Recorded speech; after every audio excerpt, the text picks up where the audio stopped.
What if the most draining person in your life isn't your boss, or a difficult family member, but the friend you tell everything to?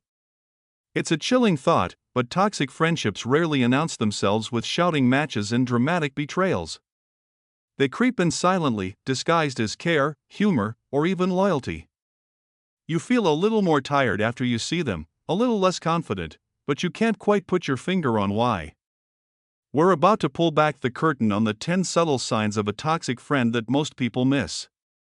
And one of them is so common, you might have done it yourself without even realizing. Number 1, the backhanded complimenter. This is the friend who has mastered the dark art of the compliment that isn't really a compliment. It's a statement that seems nice on the surface but carries a hidden sting, a little drop of poison designed to subtly undermine you.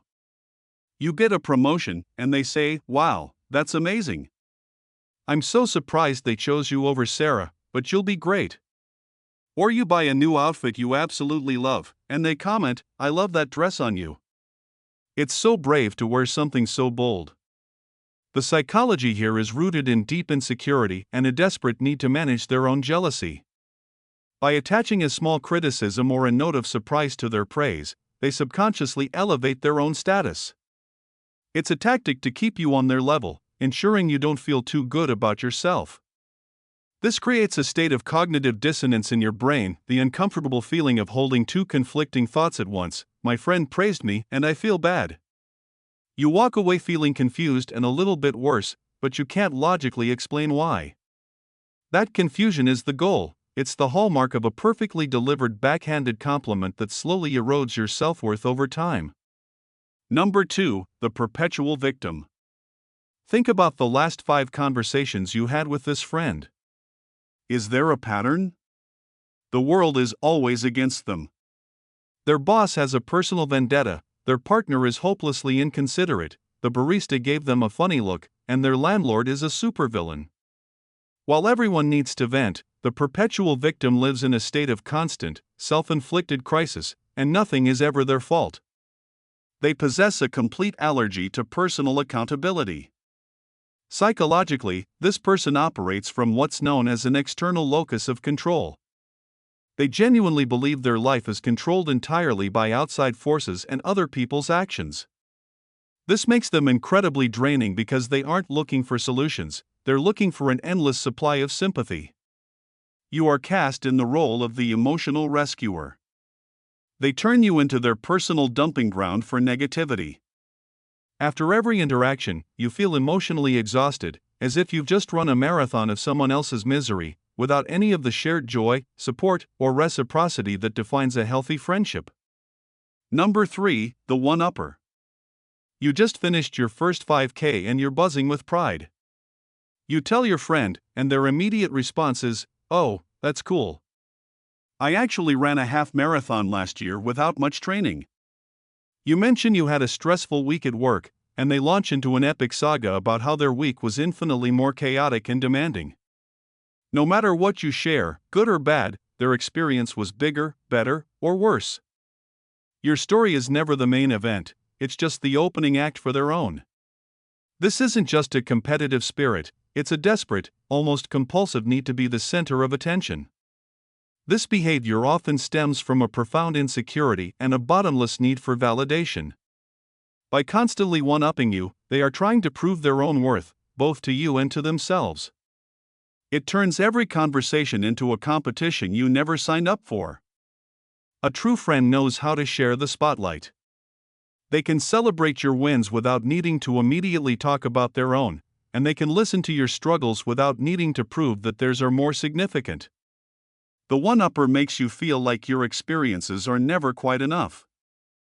Number 4, the scorekeeper. Remember that time I helped you move house? Well, I need you to help me assemble furniture all day Saturday. I paid for coffee the last 3 times, so it's your turn. Healthy friendships are built on a natural, easy give and take. You trust that things will balance out over time. The scorekeeper, however, keeps a detailed mental ledger of every single favor, every cup of coffee, every ride given. They operate the friendship like an accountant. The psychology behind this is called transactional thinking. They view the friendship not as an emotional bond, but as a series of transactions that must be perfectly and immediately balanced. This creates a constant, low-grade feeling of obligation and debt. You can't just accept a kind gesture because you know it will be used as leverage later. It strips all the spontaneity and generosity out of the relationship, replacing it with a sense of pressure and resentment. You start to feel less like a friend and more like a business partner in a poorly managed venture where you're always in the red. Number 5. The just joking critic. This is one of the most insidious and damaging forms of toxic behavior because it's so easy for them to deny. This friend will say something genuinely hurtful, often a pointed criticism about your personality, your choices, or your appearance. Then, the moment they see your hurt reaction, they quickly deflect with, "Geez, I was just joking. Can't you take a joke, or you're being way too sensitive?" This is a classic manipulation tactic. It allows them to voice their true, critical thoughts and feelings without any consequences. They get to plant a seed of insecurity and then, when you react naturally, they gaslight you by blaming you for being too sensitive. This can make you seriously question your own judgment and emotional responses. Is it you? Are you overreacting? The answer is almost always no. A joke is only a joke if everyone is laughing. When you're the punchline and you don't find it funny, it's not a joke, it's just criticism disguised as humor, a cowardly way to deliver a blow and then dodge responsibility. Number 6. The unreliable plan maker. You make plans for Friday night. You're excited. You confirm on Thursday. Then, an hour before you're supposed to meet, you get the inevitable text, "So sorry, something totally unexpected came up." Rain check? This doesn't happen once in a blue moon, it's their signature move. They are consistently late, they cancel at the last minute with a flimsy excuse, or they just conveniently forget you even had plans. While life certainly happens, a consistent pattern of unreliability sends a very clear, unspoken message: your time is not valuable to them. Psychologically, this can stem from a deep-seated lack of respect or a self-centered worldview where their own needs, moods, and whims will always take priority over any commitment they've made to you. It leaves you feeling unimportant, disrespected, and foolish for holding that time for them. A good friend understands that honoring a commitment, big or small, is a fundamental way of showing they value you and the time you've both set aside. Chronic flakiness isn't just poor time management, it's a sign of poor friendship. Number 7. The joy thief. This one is subtle and can be deeply painful. You come to them with amazing news: you're engaged, you got the job, you finally booked that trip you've been dreaming of. You're practically beaming with excitement. And as you tell them, you watch as the light in their eyes just dims. They might offer a flat, monotone congratulations, or immediately change the subject, or worse, point out a potential downside. "Oh, you're moving in together? Aren't you worried about losing your independence, or a trip there? I heard it's really overrated this time of year." This behavior is almost always driven by envy. Your happiness serves as a giant, glaring mirror, reflecting what they feel is lacking in their own life.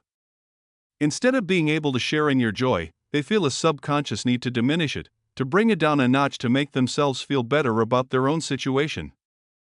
It's the opposite of that famous German word Schadenfreude. They don't necessarily take pleasure in your misfortune, but they seem to take a strange, quiet comfort when your good fortune is tempered. A true friend's face lights up when you're happy. A joy thief's face falls.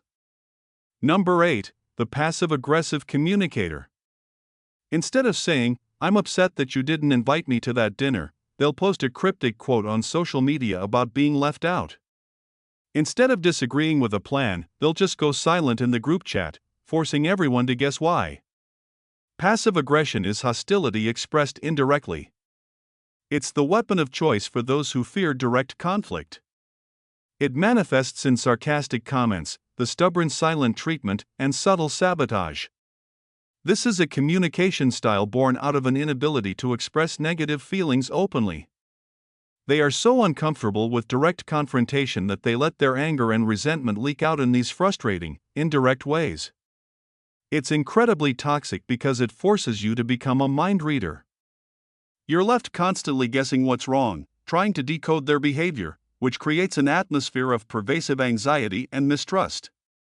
A healthy friendship requires honest and direct communication, even when it's uncomfortable. Passive aggression poisons the well with unspoken truths. Number 9. The conversational narcissist. You start telling a story about a challenge you're facing at work. Before you're even halfway through your second sentence, they interrupt with, "Oh my God, that reminds me of this one time when I," and suddenly, the conversation is all about them.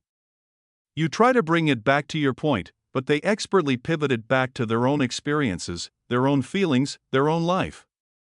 Every conversational road leads back to them. This isn't just being a bad listener, it's a consistent pattern of hijacking every single conversation. Psychologists call this the difference between a support response and a shift response. A support response keeps the focus on you. Wow, that sounds really difficult. What happened next? A shift response, which is their default, shifts the focus to them. That's tough. It reminds me of my project. Over time, you realize you know every single detail about their life, but they know very little about yours. You leave conversations feeling unheard and invisible, as if you were just an audience member for their one-person show. Number 10. The secret keeper. From you.